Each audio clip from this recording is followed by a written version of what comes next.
the notion of histrionics. We said that histrionics influences pessimism, and that pessimistic interpretation is going to be the condition for the possibility of me making sense of my world, right? This worldview becomes pessimistic. We know that, right? Pessimism is a product of this world interpretation, right? It's both nihilism, pessimism, exhaustion, defeatism. All of that influences my modern world view. All right, histrionics. T-I-I-O-N-I-C-S. Histrionics. First point. All right. Histrionics unfolds because, quote, and this is a note on page 68. Page 68 in the text. I actually want to read quite a bit of this. Is that the whole thing on histrionics? Yeah. Because, quote, modern man lacks the sure instinct, right?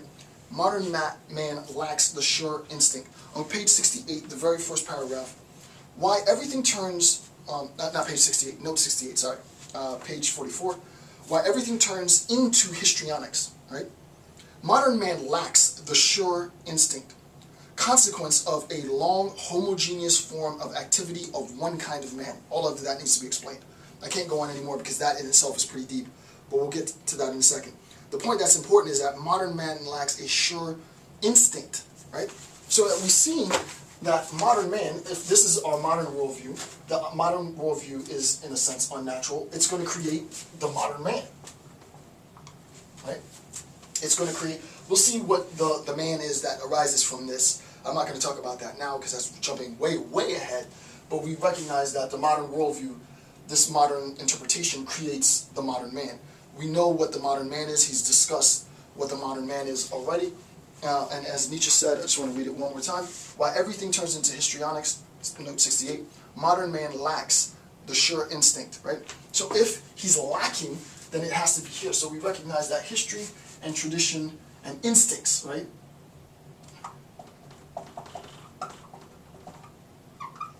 I can't spell today, sorry. I-N-S-T-I-N-C-T, instinct, right? So that history informs our tradition, and our traditions coupled with our instincts is going to frame sort of this natural approach, this natural worldview, right? This natural interpretation of our reality, and that is in opposition to this modern interpretation, right? So the first thing that he says about histrionics is that it unfolds, histrionics unfolds because modern man lacks a sure instinct, right? So it's a lack of instinct, right? It's this lack, this deprivation. Right? This lack of instinct. Number two, as fabricated history, as performative history, as in the black community we say his story, but this applies in not just in the black community, this applies everywhere, meaning that it is a story that is not my story, it's his story, and that his story, it's always those in power write history, right? The one who wins the war tells the story, right? So a fabricated history, a performative history, as his story, that is the story of the systematic eradication of instinct, right? And he talks specifically about this process, and this is what I want to discuss at some length in a bit.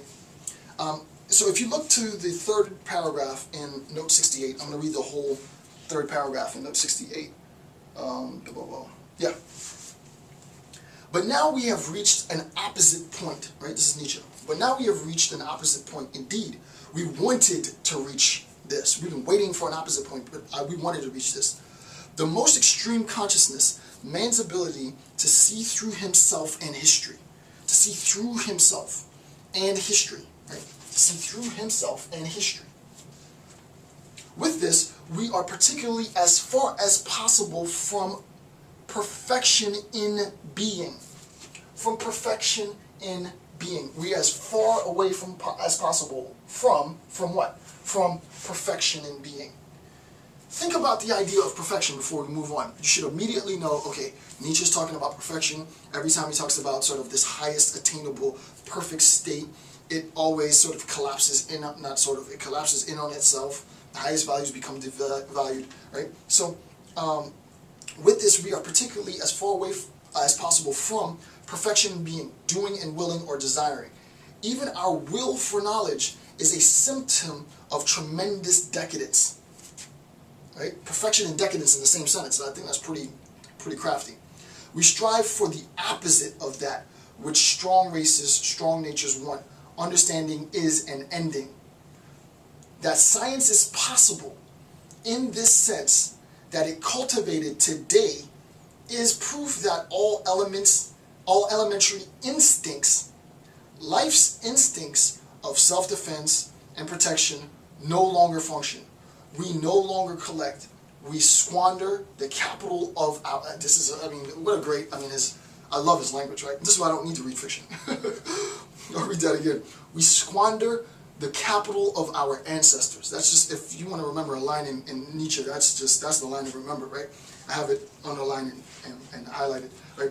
We squander the capital of our ancestors. We've done away with history. That's obviously what he's saying. We've done away with history, right? We squandered this for this. We've given away what's natural and what's real for this unnatural, synthetic, corrupted, imposed by institutions of morality and religion. We've bought into this system and squandered our ancestors, right? And from a pagan sense, not even just pagan, from an African sense, from a non-Western sense, that this applies. This is not just, and that's what's important to recognize, is that whether you believe Nietzsche or not is sort of actually irrelevant, is that this piece right here has implications far outside of just the history of European nihilism, right? Non-Western conception of their histories could be informed by this idea of squandering the capital of our ancestors. What a great line, right? Even in the way in which we seek knowledge, right? So what Nietzsche is saying is this notion of history comes as a lack of instincts. It comes as a squander. We've squandered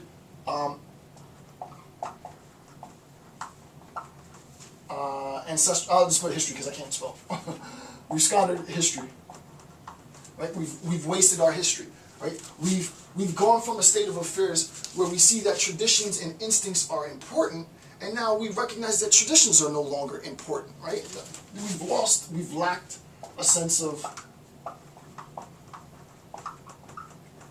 Right? We lack our sense of tradition. We lack an instinct. We lack a sense of sort of our historical rootedness, the sense in which our predecessors inform who we are, as it is the case in the family. A really strong patriarchal figure in the family, a really strong matriarchal, you don't have to tell people in the black community, we know this for sure. A really strong matriarchal figure in the family has profound influence over how the family evolves. I mean, she says and people do, right? That's just how that works, right? So this is sort of an understand, but we've squandered that. We've given all that up. We've gotten rid of all of that. Why? Right? So that we can conform, so that we can obey. Is that why we've done it? And I mean, obviously, the question is rhetorical. Obviously, Nietzsche's saying, yeah, right. We bought into our system of our own self domination, if you will. Okay, so with respect to the idea of histrionics now, which you are looking at on page 18. With respect to the idea of histrionics, we recognize that when we say histrionics sort of informs this notion of pessimism, it's important to recognize that it's not as easy to say that, oh, pessimism, I think it would be wrong to say pessimism is only the antecedent or it's only the consequence of a modern worldview. I think it's a collapse completely, right?